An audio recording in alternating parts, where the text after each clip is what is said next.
Assalamualaikum warahmatullahi wabarakatuh. Perkenalkan, nama saya Arif Rahman Halim, absen 6 dari kelas 10 MIPA 1. Kali ini saya ingin menjelaskan tentang larutan elektrolit dan non-elektrolit. Pengertian larutan. Zat yang jumlahnya lebih sedikit disebut dengan zat terlarut atau solut. Kemudian zat yang jumlahnya lebih banyak daripada zat lain disebut dengan pelarut. Contohnya adalah larutan gula dan larutan garam. Selanjutnya, larutan elektrolit. Secara sederhana, larutan elektrolit dapat dikatakan sebagai larutan yang memiliki partikel-partikel berupa ion-ion yang dapat menghantarkan listrik. Berdasarkan proses pembentukan ion-ionnya, larutan elektrolit dibagi menjadi dua jenis, yaitu larutan elektrolit kuat dan larutan elektrolit lemah. Larutan elektrolit kuat adalah elektrolit yang terurai sempurna menjadi ion atau mengalami ionisasi sepenuhnya dalam larutan air atau dalam keadaan lebur. Kemudian larutan elektrolit lemah adalah elektrolit yang tidak terurai sempurna menjadi ion atau mengalami ionisasi sebagian sehingga jumlah zat yang terurai menjadi ion tidak banyak dan menjadi pengantar listrik yang buruk.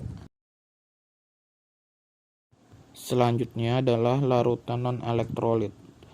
Larutan non-elektrolit adalah kebalikan dari larutan elektrolit. Larutan non-elektrolit merupakan larutan yang tidak dapat menghantarkan listrik karena zat-zat yang dilarutkan tidak menghasilkan ion atau tidak mengalami ionisasi sama sekali. Selanjutnya, perbedaan larutan elektrolit kuat, elektrolit lemah, dan non-elektrolit. Berdasarkan gambar tersebut dapat dijelaskan bahwa gelas yang paling kiri termasuk larutan elektrolit kuat karena gelas tersebut memiliki ion-ion yang banyak dan dapat menghasilkan lampu yang lebih terang. Sedangkan gelas yang bagian tengah termasuk elektrolit lemah karena memiliki ion-ion yang sedikit dan menghasilkan cahaya yang lebih sedikit daripada cahaya yang dihasilkan oleh elektrolit kuat. Kemudian gambar gelas yang paling kanan termasuk non-elektrolit karena tidak memiliki ion-ion sehingga tidak bisa menyalakan lampu. Selanjutnya beberapa larutan elektrolit kuat dan lemah serta non-elektrolit serta reaksi ionisasi. Yang pertama, elektrolit kuat. Sifatnya terionisasi sempurna, menghantarkan arus listrik yang kuat, lampunya menyala terang, terdapat banyak gelembung gas. Contohnya adalah garam, soda api, asam sulfat, dan asam klorida. Reaksi ionisasinya, contohnya adalah garam, Na+, Na-nya positif, sedangkan Cl-nya negatif. Yang kedua adalah elektrolit lemah. Sifatnya terionisasi sebagian, menghantarkan arus listrik yang lemah, lampunya menyala redup, terdapat sedikit gelembung. Contohnya adalah asam asetat atau hidrogen sianida. Reaksi ionisasinya adalah contoh HCN, H-nya plus dan Cn-nya minus. Yang ketiga adalah non-elektrolit. Sifat tidak terionisasi, tidak menghantarkan arus listrik, lampu tidak menyala, tidak terdapat gelembung gas sama sekali. Contoh senyawanya adalah larutan glukosa, sukrosa, dan lain-lain. Reaksi ionisasinya adalah tidak ada. Selanjutnya elektrolit senyawa ion dan kovalen. Yang pertama, senyawa ion. Senyawa ini terdiri dari ion-ion yang bergerak bebas dalam pelarutnya. Contohnya adalah larutan natri atau garam, di mana terdiri dari ion Na+ dan ion Cl-. Senyawa NaCl hanya dapat menghantarkan listrik jika dilarutkan atau dilelehkan. Sementara jika dalam bentuk kristal atau padatan, natri atau garam tidak dapat menghasilkan listrik karena ion tidak dapat bergerak bebas.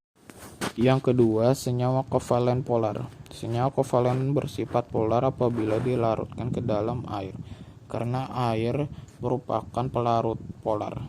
Antara molekul air dan molekul zat terlarut akan terjadi tarik-menarik yang cukup kuat sehingga dapat memutuskan ikatan-ikatan molekul tertentu dan membentuk ion. Jadi dapat disimpulkan hanya senyawa kovalen polar yang dalam membentuk larutan saja yang dapat menghantarkan listrik, sedangkan yang berbentuk lelehan dan padatan tidak dapat menghantarkan listrik. Untuk mempermudah kalian mengingat dan memahaminya, kalian bisa lihat tabel di bawah ini.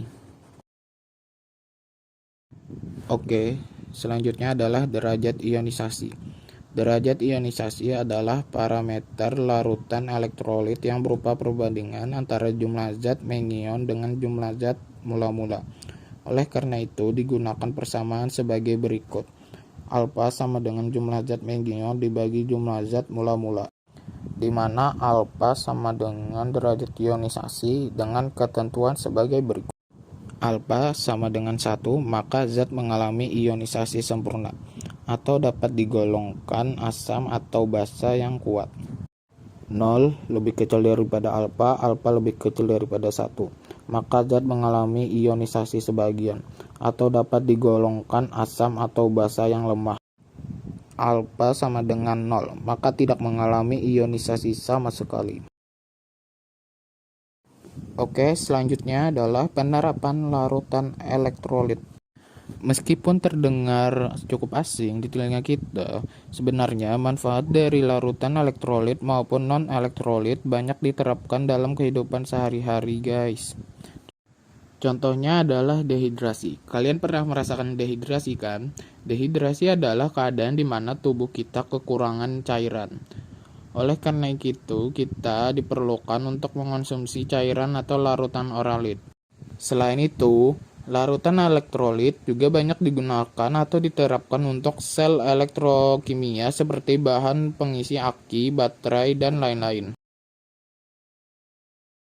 Oke, itu saja yang bisa saya jelaskan. Mohon maaf jika ada kesalahan kata dalam menjelaskan. Sekian dari saya. Wassalamualaikum warahmatullahi wabarakatuh.